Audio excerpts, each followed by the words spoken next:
He entered the store like any other person, without imagining that in a few minutes he would be expelled for no reason at all. The reason? The color of your skin. What no one there knew was that they were about to make a huge mistake. After all, this young man wasn't just another customer. He was the son of one of basketball's greatest legends. What happened next left everyone in shock and made news across the country. But how did it all start? And what was LeBron James' reaction when he found out about this? It was supposed to be an ordinary day. He left the house leisurely, wearing a comfortable sweatshirt, branded sneakers, and a discreet cap. The objective was simple. Take a walk around the city, go into some stores, maybe buy something new. After all, he could. LeBron James's son grew up surrounded by luxury, but he always heard from his father that money doesn't define character. Humility was a non-negotiable value in his family, and it was precisely because I was wearing something simple, without ostentation, that it all started. As soon as he entered the store, he noticed some suspicious looks. It wasn't a popular shopping mall. It was one of those places where customers are served with champagne and salespeople wear white gloves to handle the products. The difference is that other customers, with lighter skin and appearance appropriate for the environment, were greeted with smiles and courtesy. He, on the other hand, felt the weight of the gazes crossing him as if his presence were a nuisance. He walked through the corridors without paying much attention to it. After all, it wasn't the first time he felt suspicious looks in places like this, but something was different that day. The saleswoman, a middle-aged woman, frowned every time he touched one of the items on the shelf. He felt the judgment before he even opened his mouth. When he picked up a luxury watch to take a closer look, the reaction was instantaneous. "Sir, perhaps these items are a little out of your budget," she said, with a fake smile that barely hid her contempt. He frowned. It wasn't about money. It wasn't about not being able to buy it. It was about something much bigger. He took a deep breath, trying to remain calm. "I'm just looking, thanks." The answer seemed not to have been enough. In less than a minute, another employee appeared beside her, crossing his arms and watching him as if he was dealing with a problem. The atmosphere became heavy. The security guard, a tall and strong man, also approached discreetly. He knew that look. It was the look of someone who had already decided that he didn't belong there. "I think you'd better leave," said the security guard, his voice firm and impersonal. It was a shock. He blinked, confused. He looked around, waiting for someone to intervene, but no one said anything. Some customers glanced at him, and then went back to ignoring him as if nothing was happening. "Withdraw me? I'm just looking." The saleswoman crossed her arms. "We have rules here. We cannot allow suspicious behavior." The phrase hit home. Suspicious behavior? He hadn't even done anything other than look at the products. He was a customer like any other. But there, in that moment, it didn't matter his name, his background, or who he was. To them, he was just a young black man wearing a hoodie, an interloper in that world of luxury reserved for other types of customers. The security guard stepped forward, suggesting the conversation was over. "We don't want any confusion. Please leave." The humiliation was instantaneous. His heart sped up, his face heated up. He thought about arguing, about demanding respect, but he looked around and realized that no one there seemed willing to see what was happening. It was like it was normal, like it was no big deal. He swallowed hard, feeling the revolt burning inside him.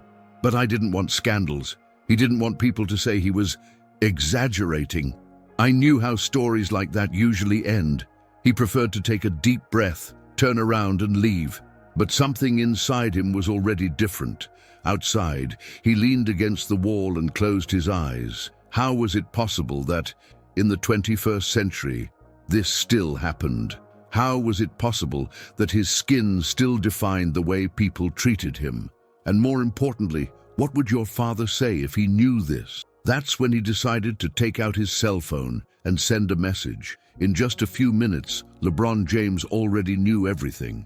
And his answer would completely change the course of that story. Stories like this need to be told. They need to be heard. and above all, they need to be shared. Here, each story brings a powerful lesson, a truth that cannot be ignored. So, subscribe to the channel now and turn on notifications. Don't miss the next stories that will move you, make you reflect, and, who knows, even transform the way you see the world. The phone shook in his hands as he stared at the screen. The message sent to his father still had no response, and for a moment he thought about forgetting all that. Maybe it would be easier to let it go, move on, pretend nothing had happened. But how? How can you simply ignore the humiliation of being kicked out of a store just because of the color of your skin? How could he accept that? Even though he was the son of one of the most influential men in the world of sport, he still needed to prove that he deserved respect. The weight of that injustice transformed into something deeper within him. It wasn't just anger, it was something bigger. A mixture of frustration, helplessness, and a bitter feeling that no matter how hard he tried, the world would always find a way to remind him that he was different. He wondered if his father had ever been through something like this. Would the man who built a brilliant career and became a global icon also face suspicious looks? Had he also heard that he didn't belong in certain places? The answer came seconds later, when the cell phone vibrated. LeBron James's message was short but loaded with meaning. "Where are you?" He hesitated for a moment before sharing his location. "I didn't expect my father to show up, but I knew that conversation was far from over." While waiting for a new answer, he felt the gazes of people around him. Had anyone there seen what happened? Did they care? On the other side of the glass, the same store employees continued serving customers as if nothing had happened. For them, it was just another normal day. The anger returned with full force. He didn't want to just walk away and forget. I wanted justice. I wanted those people to understand the mistake they made. But what could I do? Go back and demand an apology? Report? If you talked about it publicly, would people support it or doubt it? How many times have stories like yours been ignored, questioned, or minimized? His thought was interrupted when his phone rang again. This time, it was a phone call, answered on the first ring. "Are you okay?" His father's voice was firm, but filled with concern. He wanted to say yes, that everything was fine, that he didn't need to worry, but he couldn't. The silence on the other end of the line said it all. "Listen to me," LeBron continued. "This cannot go unnoticed. Do you understand? This isn't just about you." He knew his father was right. He knew this was bigger than his own experience. It was about all the people who have gone through something similar and didn't have a voice. But what could he do? Before he could respond, a black SUV pulled up in front of the mall. The door opened, and there he was. LeBron James wasn't just a basketball star. He was a giant, literally and figuratively. His imposing appearance, the presence that dominated any environment, the look that carried years of struggle and overcoming. But at that moment, he wasn't a celebrity. He was a father who saw his son being humiliated and who would not accept it. Without hesitation, LeBron got out of the car and looked directly at the store. The son felt a shiver. Something was about to happen. The store's security guard, the same one who had ordered him to leave minutes before, widened his eyes when he recognized LeBron James approaching. The confident expression disappeared, replaced by obvious discomfort. The saleswoman, who had previously seemed so convinced, now seemed uncertain, casting nervous glances at the manager, who had just emerged from a back office, confused by the movement. LeBron didn't need to raise his voice. His mere presence was enough to change the mood. He looked at the security guard, then at the saleswoman. "I want to speak to the person responsible for the store," he said with a firm tone. The manager, a man in a sharp suit, cleared his throat and forced a smile. "Mr. James, what an honor to have you here. How can we help?" LeBron kept his gaze fixed on the manager without falling into the act. "My son came in here a few minutes ago, and he was expelled. I would like to know why." The silence that followed was deafening. The manager quickly looked at the saleswoman, then at the security guard, trying to find a response that would minimize the situation. "There must have been a misunderstanding," No, there wasn't, LeBron interrupted. I want to hear from you. Why was my child treated this way? The saleswoman opened her mouth to speak, but hesitated. The security guard, who had previously seemed so sure of himself, now avoided LeBron's gaze. They knew there was no acceptable justification. They knew they made a serious mistake, and worse, they knew that that mistake would not be forgotten. The manager tried to reverse the situation. Mr. James, we value all of our customers. It was a mistake. We can solve this. LeBron crossed his arms. Solve how? Pretending it never happened. The store was silent. Customers who previously weren't paying attention were now watching intently. The news was already starting to spread. Cell phones were being held up, discreetly filming the scene. It wouldn't just stay within those walls. LeBron took a deep breath and looked at his son. This happens all the time, I said, now speaking directly to him. But there comes a time when we need to say, enough is enough. The son felt a lump in his throat. For the first time, he realized that this wasn't just about a watch or a store. It was about a much bigger struggle, one that had been going on for generations. A fight that was now also yours. He entered the store like any other customer, but within minutes he was treated like a suspect. Suspicious looks, whispers among employees, a security guard approaching. And then, without explanation, he was expelled. What no one there knew was that they had just made a huge mistake. Because that young man wasn't just any other kid. He was the son of one of basketball's greatest legends. What happened next made the news, generated outrage, and left a lesson that the world would never forget. But what really happened inside that store? And how did LeBron James react when he found out about this? The silence inside the store was absolute. All eyes were on LeBron James, who remained standing in the center of the room, imposing, firm, without looking away. The manager cleared his throat, tried to maintain his composure, but his discomfort was evident.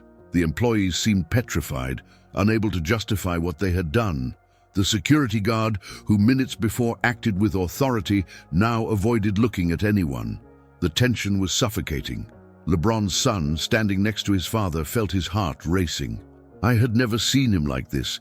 His father always taught him about control, about emotional intelligence, about the importance of not acting on impulse. But at that moment, there was something different. It wasn't just an outraged father.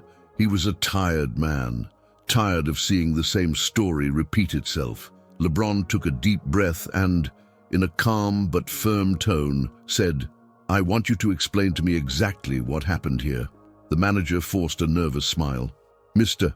James, there has been a misunderstanding. In no way was our intention to disrespect your child."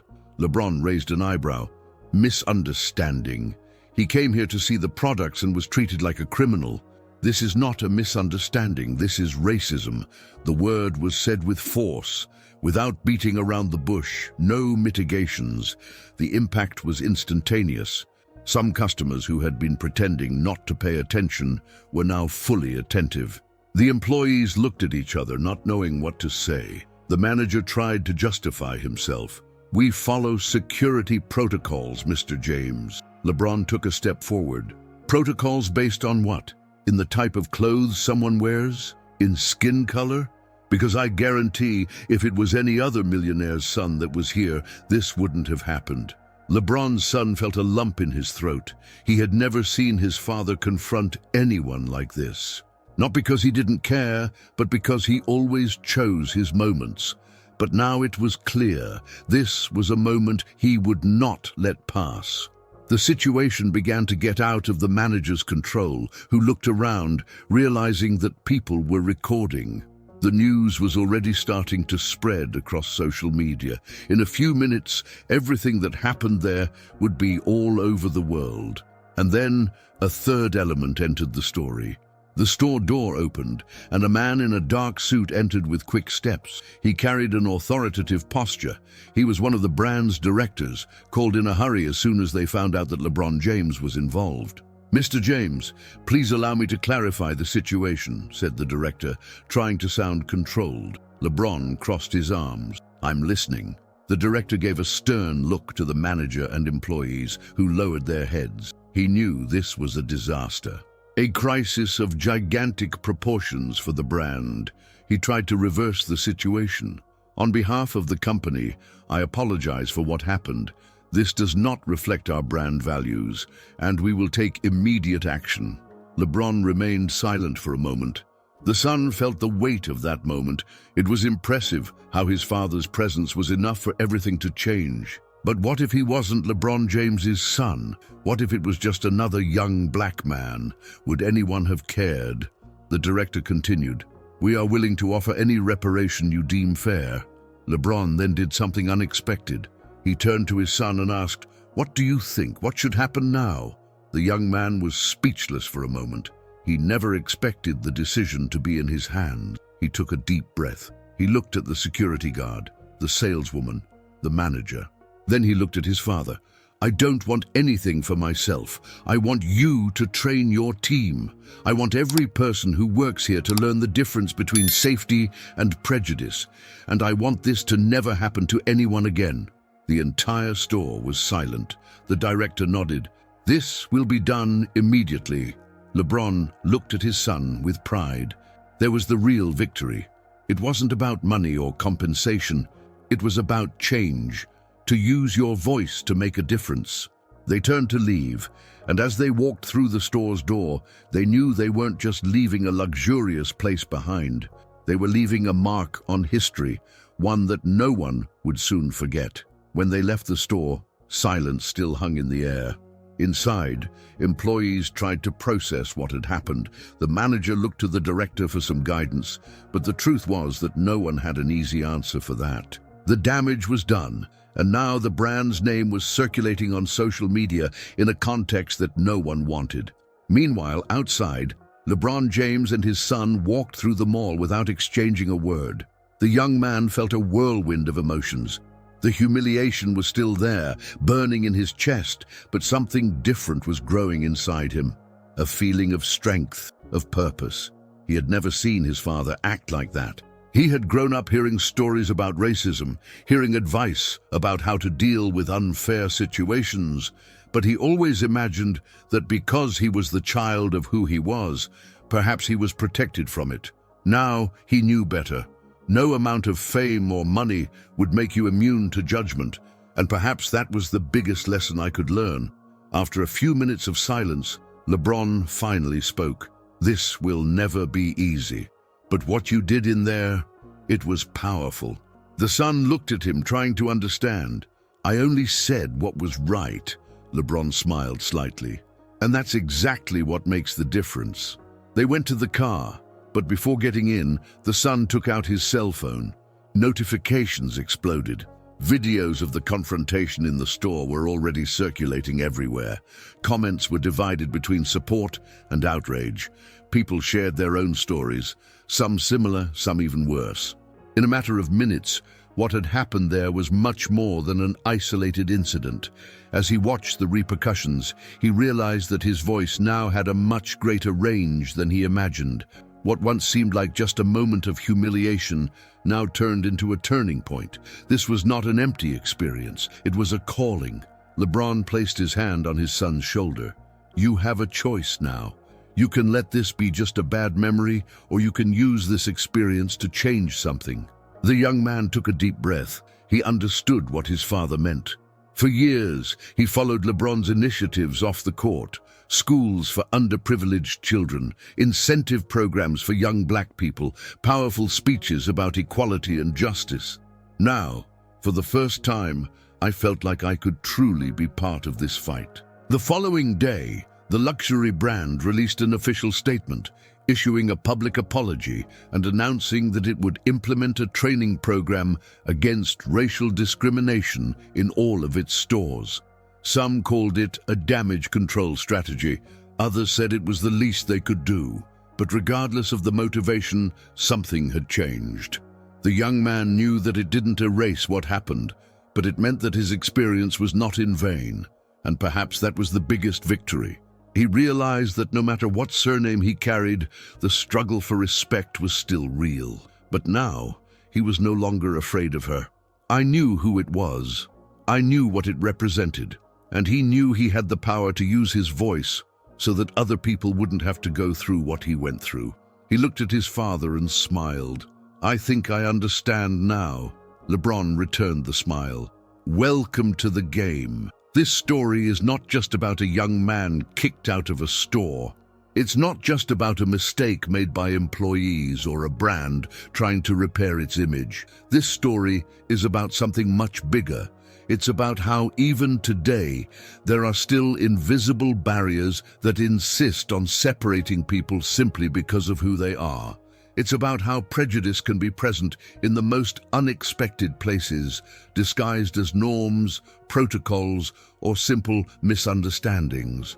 But most of all, this story is about the power of the voice, about how in the face of injustice, there is a choice. Accept it and move on, or raise your head and transform that moment into a point of change.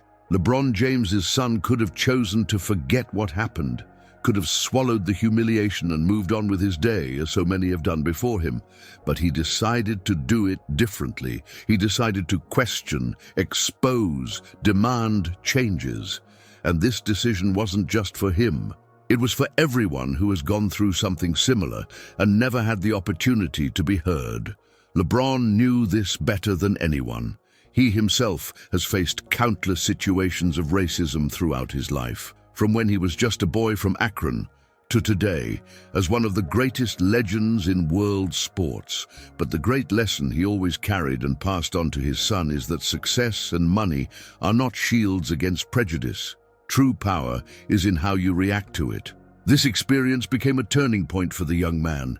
He realized that carrying a famous surname wouldn't stop him from facing challenges, but it would give him a platform to combat them, and that was something he could never waste. In the end, the big message that remains is that no one can change the past, but everyone can influence the future. One attitude, one speech, one choice can be enough to start a much greater transformation. Because change doesn't happen when a mistake is made, but when someone has the courage to say, "This can't continue." Now I want to hear from you. What did you think of this story? Have you ever been through something similar? Or do you know someone who has experienced an unfair situation? Write "respect" in the comments to show that this fight needs to continue. Your voice makes a difference. And don't stop here. Subscribe to the channel now and turn on notifications to follow more powerful stories like this. This way, you don't miss the next videos that will move you and make you reflect. And before you leave, watch this other story that's appearing on your screen right now. I'm sure it will impact you as much as this one.